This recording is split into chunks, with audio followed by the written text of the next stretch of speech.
Hello everyone, welcome to another stream here. I've been trying to dive into Theros Limited a bit more because it is a fantastic format and you don't get to play these kinds of formats very often. So, okay. So, the cards I'm looking at is Fated Retribution, very strong. Archetype of Courage, very strong, but very hard to trust, I would say, because if they kill him or bounce him mid combat, you're in for a wild one. Sungate, okay. Fall of the Hammer, very good, and Asphyxiate. So I'm looking at either the white cards, Asphyxiate or Fall of the Hammer, and I think by power level standards, Fall of the Hammer is the best and the most splashable, but black tends to be very open. But I will try the red card, I think, for now. It is very good and so easy to splash, and very good on the splash too, so let's look at the red cards first. 5, 5, 6 trample, nah, and this is crap. Okay, so it's not a red card. What was taken? An uncommon. Okay, that could mean a various number of things. But we're looking at a Skygord here. He's very good. Divination I like, but not sure if it goes so well with Fall of the Hammer. Maybe if you end up like blue-green splash Fall of the Hammer, that would be good. We could take the Centaur and try to wield the aspect of Hydra and go like mono green. That's pretty interesting. Next one, Triton. Yeah, this was tough. I think the Skygord is the best one, and red-white is a very good archetype, shipping green and blue. So I will go with that. Alright. Got some good blue cards here. Got a decent black card. Let's see here. That's the... yeah. No, not really. He's not very good either. A 1/1 is not that strong. That will be all I'm saying about that. So we maybe need to branch out here and take something else. That's not horrible. I mean, it's very green, so maybe I'm not taking the weight here. It's not that strong. I think the strongest cards are the Oathsworn, Stormcaller, and Nullify. And blue, I don't think is where I want to go. Let's take a green card and see where we go from here. Sentinel is not very good. Not fantastic. Bolt is very good, and easily something that comes later because it's double red, and red is not really where you want to be. The Butcher is very good too. I think I will pick up the Bolt here just to say I'm red, so you know. No red cards here. No really white cards either. So looking at the green, we got a Snake. It's decent. And Reveler, I guess it's okay. The Disciple is like so slow. I really like him, but he's so slow. So let's take a Reveler and try to stay red for a bit here. Okay, white seems to be back on. Elite Skirmisher is pretty good. Phalanx is also pretty good, but it's more expensive. Although we haven't seen any bestow creatures in red or white yet. I like the phalanx, but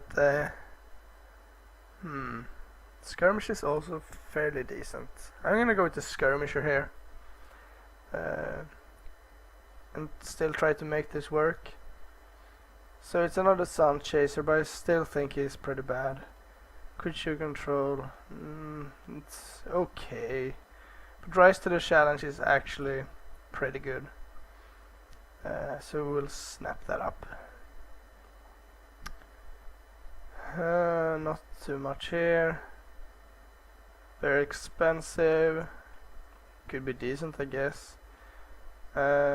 Gorgon's head is not really where you want to be. Let's take a lightning volley. I don't foresee playing it, but maybe.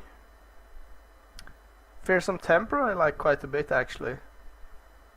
I mean, it's just an aura, so you need to like land it on the right time, the right spot. But so the aspect wheel, not too surprising, but now we're not really there.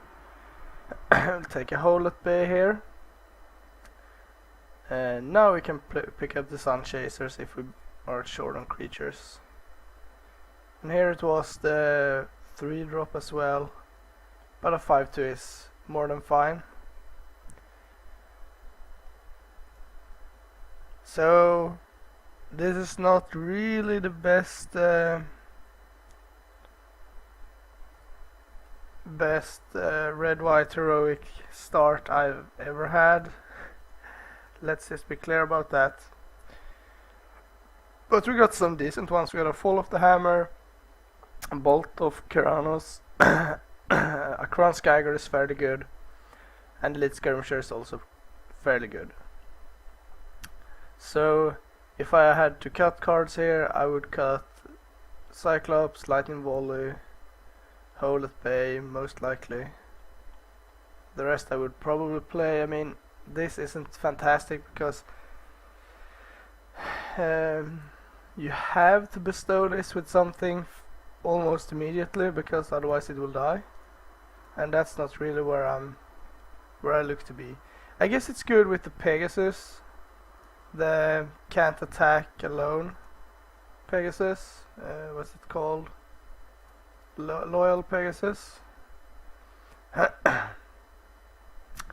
But yeah, we don't have any, so that's a bit of a bummer. But there's a lot of white cards to be picked up here, so I expect to cut most of the red cards and have like Fall of the Hammer, Bolt and stuff left. Okay. Heliod's Emissary is probably our pick here. He's fantastic, so but let's see. Chosen is a good one. Cerberus isn't horrible. Magma Jet is good. Coordinated Assault also good. But I think Heliod's Emissary is the most rewarding card of them all here. Maybe we will wheel something. Hopefully only the Magma Jet gets taken and something of the other wheels. But Heliod's Emissary is a fine start.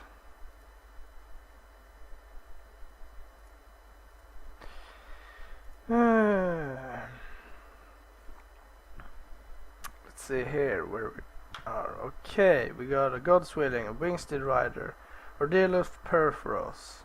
That's the cards I'm looking at. And we're very short on creatures, so even though I love God's Willing and Ordeal of Perforos in these kinds of decks, we have to take the Rider here, since he's easily the best one. And we have cut red pretty hard, so I wouldn't be surprised if some of the red cards came back. Here we have a Skull Cleaver and Portent of Betrayal, which I like. It is pretty good. But I think it's more likely that we can pick one of those up than Skull Cleaver, and we're still short of creatures, so let's pick that up. Let's cut Lightning Volley, Cyclops, Hold at Bay. Alright. So here we have a Cavalry Pegasus, another Cerberus, and a Battle Priest. How many humans do we have? Already flies, already flies, already flies. Just not fly. I'm looking at the Pegasus. 2 drops are good. I mean, we will get our pick of Cerberuses later. And I think he's slightly better than a Battle Priest, so let's pick the Pegasus here. There's the late Grey Merchants I talked about in the last video, and even in this they're coming late because no one can pick them up. Bandeller is okay, but I think I want a 1-drop here. Yeah. Want to lower my curve if I can. Alright, here's Titan Strength and nothing else. I know some people likes Yoked Ox together with Ordeals, but that's not really my cup of tea. Can take a 4-drop, but I think another Titan Strength is good. They are very strong. Alright, the 3rd Titan Strength. Now I'm not really interested in more. Now I want premium creatures more than anything. So we got some decent removals. I mean, I would take Lightning Strikes, of course, but I want bestow creatures if possible. Okay. 1, 2, 3, 4, 5, 6, 7. This is like the last enabler I can take, but I don't want the Cerberus because it will come here. So there's a Mender, pretty good, but we will take a Cerberus. Here we will snap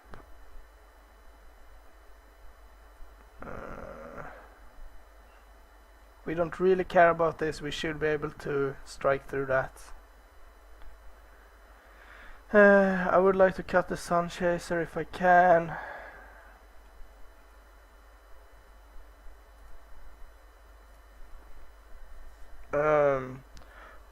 Don't really care about any of those cards. You can have them. Same with those. All too slow.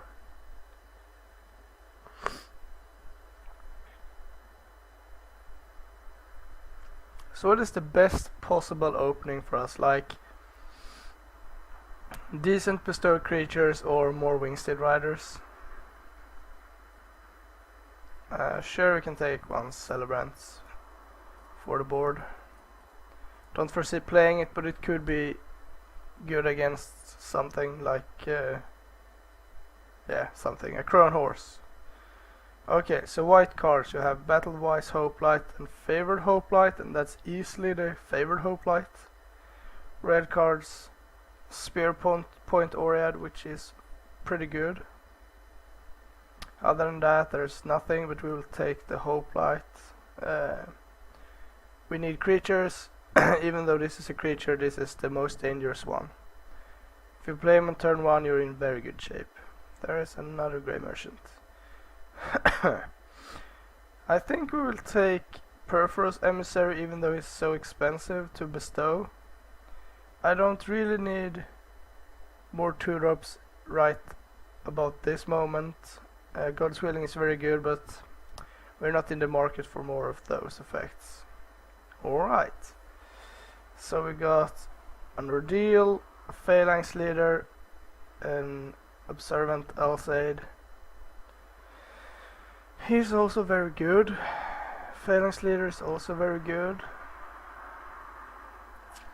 Double white seems a bit hard in this deck though. We're still more red than I would like us to be. And I would like a bestowed creature or two.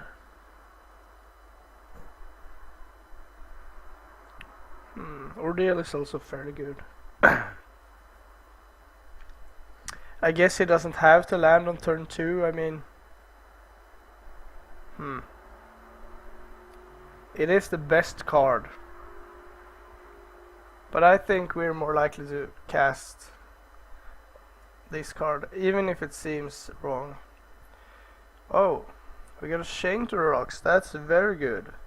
Another favorite hoplite, a hopeful Eidolon, and a Chrome Crusader. So the chain to the rocks, most likely wheels, unless someone takes it for the money value, of course. It doesn't have any, but the Chrome Crusader is pretty good. And the favorite hoplite, and I think it's between those two cards. And it's so hard to raise this, but I would like another hoplite. I will take the Eidolon. He's the most irreplaceable of the cards I have. Here it's a philosopher against nothing. Blue is flowing. Battle Priest or Snarecaster. He's good because he can tap down like monsters. What is it called? Nessian Asp. And Battle Priest's heroic trigger isn't really all that exciting. Alright, let's take a Snarecaster. Here we have a Banteller and nothing else. Yeah, last pick or last pack a Crown Hoplite seems good. I'm not really in the market for those guys, but I guess Prolus Helmet could be good against the Wall deck as a sideboard card.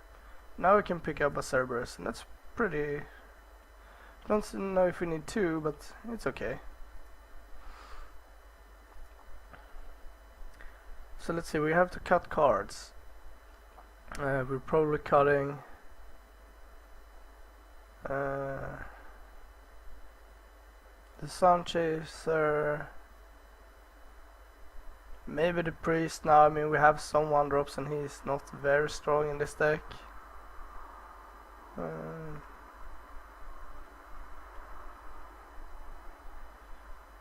I think it's some 3-drops too. I'm not sure if we will play that, but...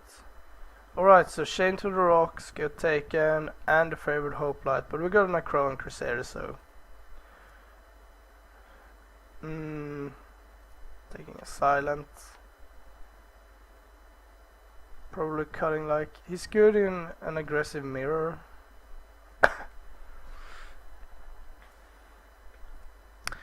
Yeah, I'm not really sure here. We will see when we go to deck building.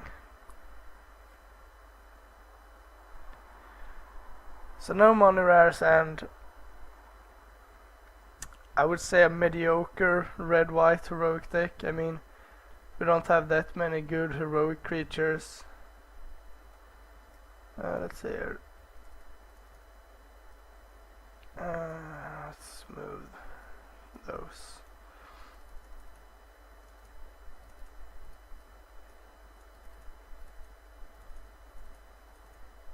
Not sure I would play two. Don't think I would play that.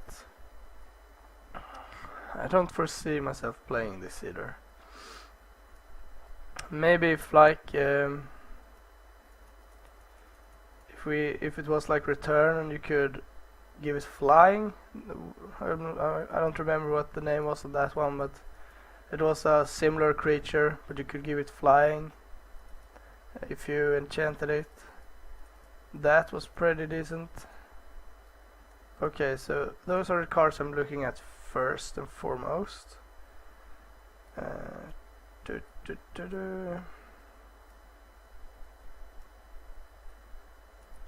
these are our spells. 1, 2, 3, 4. 8 spells. I like our 1-drops, not cutting those. The 2-drops. I think the Reveler is the most... It depends, but it is pretty good with Crusader, Hoplite.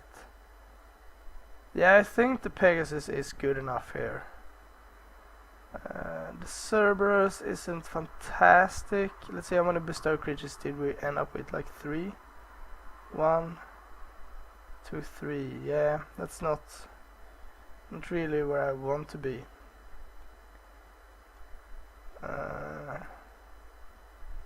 think this is probably the weakest one here.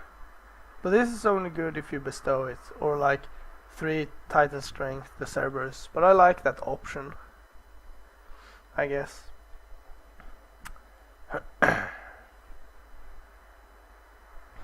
So I guess we will cut those. Fearsome Temper isn't the best pump in the set, but if you like compare it to, there is no bestow creature for 3 that does more than this, but this doesn't have the flexibility of being a creature. But if you can go like Skyguard into this, it becomes a 4/4 that dodges almost all removal spells at that point, and then when you need it, it can just say your flyer can't block, and you just hover above them and win. So I think this is the deck I'm looking to play. We got like bigger removals if we need it, enchantment removal, artifact removal, life gain, bigger dudes, Prowler's Helmet. I guess Lightning Volley could be cool with a Crusader, but I'm not sure how many. I mean, turn 2, what can we do with this? We can Fall off the Hammer, Rise to the Challenge, Titan Strength. That's not horrible, like upkeep Titan Strength to scry 1 and get in there for 5. So we will try this. Let's see where it is. What to suggest? 8, 9. Yeah, that seems fine. And I'm still not sure if the Alseid is better than the Phalanx is in this deck, but we will see. I will be back soon for round 1.